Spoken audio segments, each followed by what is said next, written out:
Variety just published a story on the mysterious and unprecedented superhero box office drought, and as expected from an industry trade, they failed miserably at explaining how this drought came to be in the first place.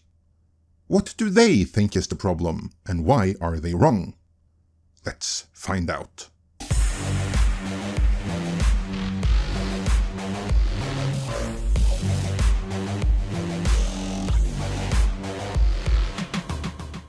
In the October 28th article, Superhero Burnout, Variety asks the questions, with most superhero movies flopping, can Marvel and DC's 2025 slates reverse an unprecedented box office drought? The answer to that, of course, depends entirely on not just Marvel, but the entire industry's ability to correctly diagnose the triggering cause of this unprecedented box office drought. If they can't do that, the entire rest of their analysis will be built on a false premise and thus have little value, so let's see where they will go with this. The article begins with, Sony Pictures built Venom, The Last Dance, as the final chapter in Tom Hardy's alien symbiote buddy comedy franchise. But with its 51 million domestic opening weekend, 44% and 55% lower than the previous two installments, the movie also signifies the continued twilight of superhero cinema as the dominant force at the box office. Okay, this one is easy to explain. The second Venom opened higher than the first, because the first was so good. But the third one was always going to open lower than the second one, no matter what, because the second was a disappointing piece of crap that no one liked. But that it opened lower than even the first is absolutely a result of growing skepticism towards comic book movies in general, and it is the root cause of that skepticism that Variety needs to figure out here. Let's see how they fare. Jumping forward a bit, the article continues. Between 2015 and 2019, 25 out of 30 superhero titles, 83%, took in more than 500 million worldwide, some considerably so. After the lockdowns, that dynamic has been flipped on its head. Since 2022, 10 out of 17 superhero titles, 59%, have made less than 500 million globally, some considerably so. Yeah, we know that, but the question is why? What caused it? And it wasn't the lockdowns. Variety has a canned, acceptable answer prepared. The reasons for the drop in box office performance vary from film to film. DC's output was hampered by scandal and the knowledge that the franchise was rebooting under new leadership. Marvel had oversaturated the market with its Disney Plus shows and was already in the process of dialing back. Sony was trying to build a universe of live-action Spider-Man characters without Spider-Man. The overall impact, however, has been an unmistakable depreciation of the genre's commercial might. All of these are factors that have contributed to the downfall, some of them in a very big way at that. I'm not disputing that. But that's all any of these are, contributing factors. They made matters worse when disaster struck. But what was that one spark that caused all of these to go off? Deep inside, the author of this article probably knows that, but they maybe can't admit it to themselves, and certainly not to the rest of the industry, as that would be too embarrassing, and too risky, and too painful. Because it is indeed all the diversity, equity, and inclusion that Hollywood, and Variety with them, has been championing for years now that is the root cause of the problem. Because here's the thing, there was always diversity, and no one anywhere had a problem with either the diversity there was, or lack of it, when it was organic. Consider 10 years ago, when there was no call or push for any diversity or representation at all, the MCU became the greatest, most popular, far-reaching entertainment franchise of all time, bar none. And it did so worldwide, across borders, languages, and cultures. Even countries that hate America as a general thing fell in love with Captain America. I would even go so far as to say that the goodwill of the MCU inflated the entire comic book genre, artificially boosting both DC and Sony, and while they were still active, Fox, because even if most of their movies sucked, another great MCU movie soon came along and washed away that bitter aftertaste, thus keeping the entire comic book movie genre afloat, despite everything outside of the MCU always being hit or miss, and if we're honest, more often than not, misses.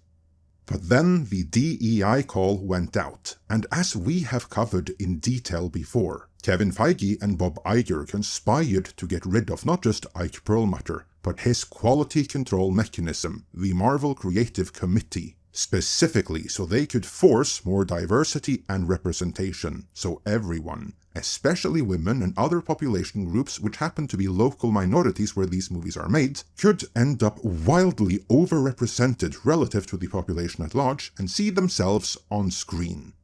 Yet, all of this extra overrepresentation was entirely forced and inorganic, and making matters worse, the established fan favorites were all ridiculed and sidelined for this new breed of more representative and inclusive heroes. Except the audience never asked for this, and as a direct result of that, they dropped out in droves. And no one more so than the very female audience that the powers that be had catered to the hardest.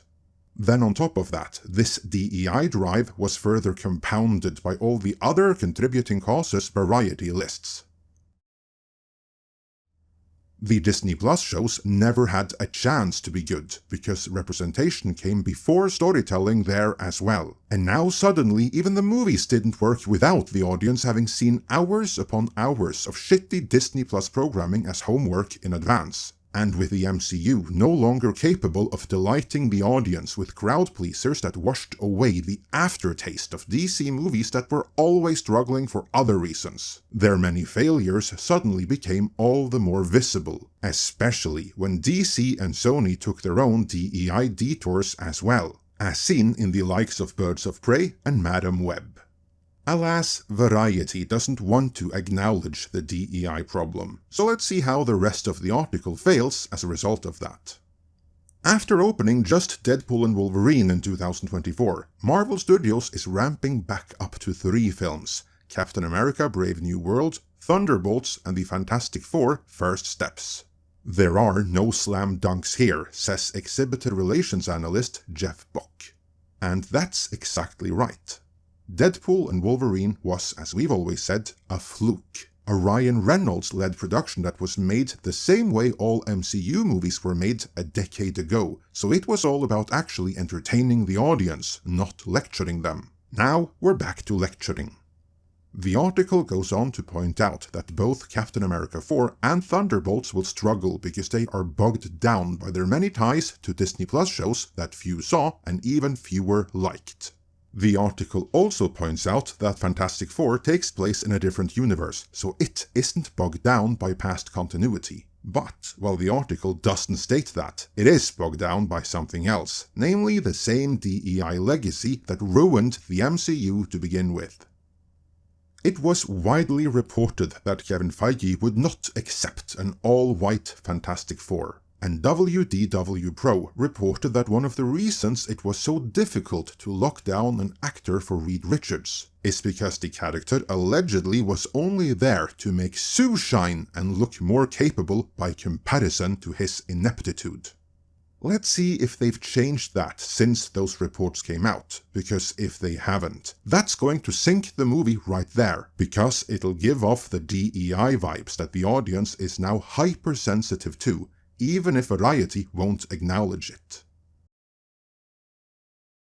The article does, however, acknowledge that Sony needs to change things up, and for DC, next year's Superman has to be a hit, before concluding. Warner Brothers and Disney remain steadfastly committed to their respective DC and Marvel slates well into this decade, and that doesn't look like it will change anytime soon.